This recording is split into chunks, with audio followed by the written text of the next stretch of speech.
CPIഎമ്മിന്റെ കേന്ദ്ര കമ്മിറ്റി അംഗം ഇ.പി. ജയരാജന്റെ ആത്മകഥാ വിവാദം തുടരുകയാണ്. അതുമായി ബന്ധപ്പെട്ട ചർച്ചകൾ പാർട്ടിക്കുള്ളിലും കൊഴുക്കുന്നുണ്ട്. ഇന്നലെ ഉപതെരഞ്ഞെടുപ്പ് ദിവസം രാവിലെയാണ് ഇതുമായി ബന്ധപ്പെട്ട വാർത്തകൾ പുറത്തുവന്നത്.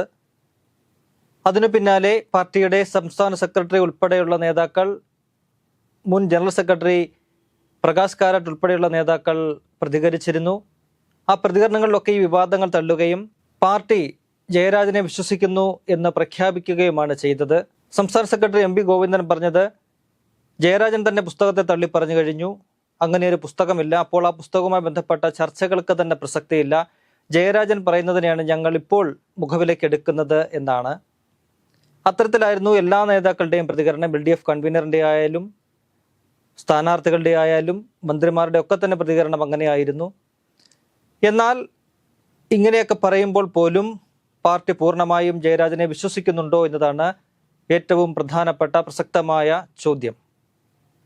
കാരണം ഈ ജയരാജന്റെ ആത്മകഥ എന്ന പേരിൽ ഇപ്പോൾ പുറത്തു വന്നിരിക്കുന്ന അതിൻ്റെ PDF രൂപം, അതിൽ ജയരാജന്റെ കുട്ടിക്കാലം തൊട്ടുള്ള അദ്ദേഹത്തിൻ്റെ ബാല്യകാലത്തെ ദുരവസ്ഥ, അല്ലെങ്കിൽ അദ്ദേഹത്തിൻ്റെ ആ പട്ടിണി ഉൾപ്പെടെയുള്ള കാര്യങ്ങൾ, പിന്നീട് പടിപടിയായിട്ടുള്ള അദ്ദേഹത്തിൻ്റെ രാഷ്ട്രീയത്തിലേക്കുള്ള വളർച്ച, ഓരോ ഘട്ടത്തിലെയും അദ്ദേഹത്തിൻ്റെ സ്ഥാനങ്ങൾ, അത്തരത്തിൽ വളരെ വിശദമായ കാര്യങ്ങളെല്ലാം തന്നെ ഇതിനകത്ത് പ്രതിപാദിക്കുന്നുണ്ട്.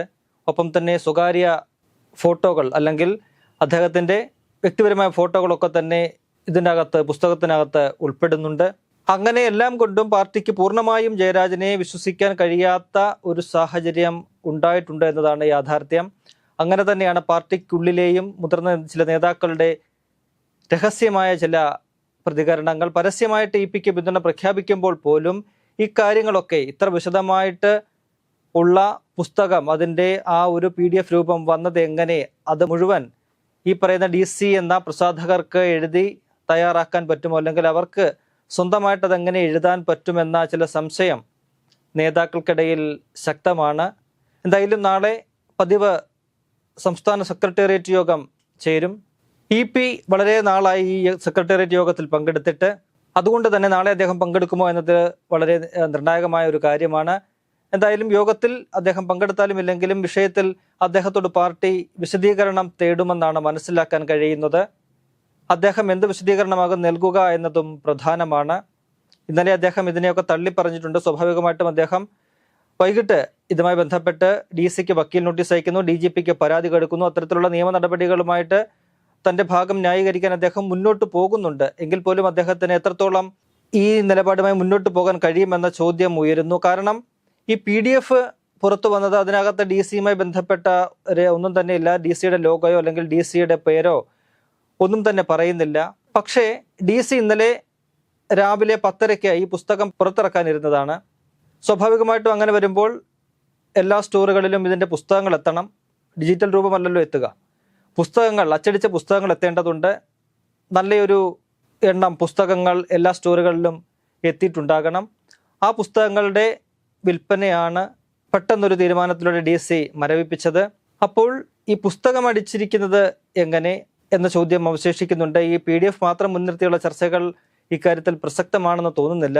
ആരുടെയെങ്കിലും അനുമതിയില്ലാതെ അല്ലെങ്കിൽ ഒരു കരാറില്ലാതെ DC ഇത്രയധികം പുസ്തകങ്ങൾ സ്വന്തം നിലയ്ക്ക് ഒരു കഥയുണ്ടാക്കി അല്ലെങ്കിൽ ഒരു ആത്മകഥ എഴുതി അച്ചടിച്ച് വിതരണത്തിനായി എത്തിക്കുമോ എന്ന ചോദ്യം അവിടെ അവശേഷിക്കുന്നുണ്ട്. ഇതൊക്കെ തന്നെയാണ് പാർട്ടിക്ക് വലിയ സംശയം ഇ.പി. ജയരാജന് മേൽ സൃഷ്ടിക്കുന്നത്.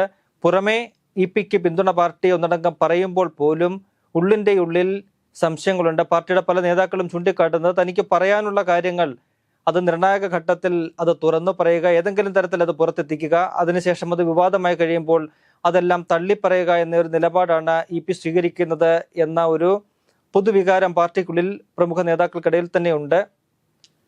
അതുതന്നെയാണ് ഇ.പിയെ പൂർണ്ണമായി പിന്തുണയ്ക്കുമ്പോൾ പോലും മറുവശത്ത് ചില സംശയങ്ങൾ ഉണ്ടാകാനും കാരണം. എന്തായാലും ഇ.പി പാലക്കാട്ട് ഇന്ന് പ്രചരണത്തിനെത്തുകയാണ്.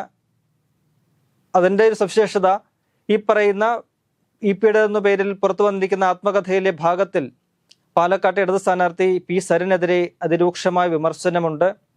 അവസരവാദിയാണ് സരിൻ.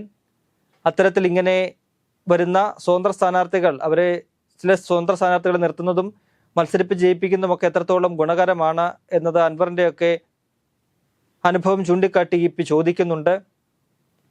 കോൺഗ്രസിൽ സീറ്റ് കിട്ടാത്തത് കൊണ്ടാണ് പി സരിൻ വന്നത് എന്നതുൾപ്പെടെയുള്ള ചില വിമർശനങ്ങൾ വരുന്നുണ്ട്. അതിനോട് സരിൻ ഇന്നലെ പ്രതികരിച്ചാൽ അദ്ദേഹം പറഞ്ഞത് പുസ്തകം കയ്യിൽ കിട്ടട്ടെ, ആ പുസ്തകത്തിൽ എന്തെങ്കിലും ഈ പറയുന്ന രീതിയിൽ പരാമർശങ്ങൾ ഉണ്ടെങ്കിൽ താൻ പ്രതികരിക്കാമെന്നാണ്. ആ സാഹചര്യത്തിലാണ് EP ഇന്ന് പാലക്കാട് എത്തുന്നത്. സരിൻ പറയുന്നത് നേരത്തെ തന്നെ നിശ്ചയിച്ച പരിപാടിയാണെന്നാണ്. എന്നിരുന്നാൽ പോലും ഈ EP ജയരാജൻ ഇന്ന് വരുമ്പോൾ അത് ഏത് തരത്തിൽ പാർട്ടിക്ക് ഗുണകരമാകും? കാരണം ഇത്രയധികം അദ്ദേഹത്തിൻ്റെ എന്ന പേരിൽ ചില വിമർശനങ്ങളും ആക്ഷേപങ്ങളും ഒക്കെ നേരിട്ട ഒരു സ്ഥാനാർത്ഥി, ആ സ്ഥാനാർത്ഥിക്ക് വേണ്ടി വോട്ട് പിടിക്കാൻ EP ജയരാജൻ വരുമ്പോൾ അത് അണികൾക്കിടയിൽ എത്രത്തോളം അത് സ്വീകാര്യമാകും എന്ന ഒരു ചോദ്യം അവശേഷിക്കുന്നുണ്ട്. പാർട്ടി ഈ EP-യുടെ വരവിനെ അല്ലെങ്കിൽ EP-യുടെ തെരഞ്ഞെടുപ്പ് ഏത് തരത്തിൽ സ്ഥാനാർത്ഥിക്ക് ഗുണകരമാകുമെന്നതും വിലയിരുത്തും എന്നതും പ്രധാനമാണ്.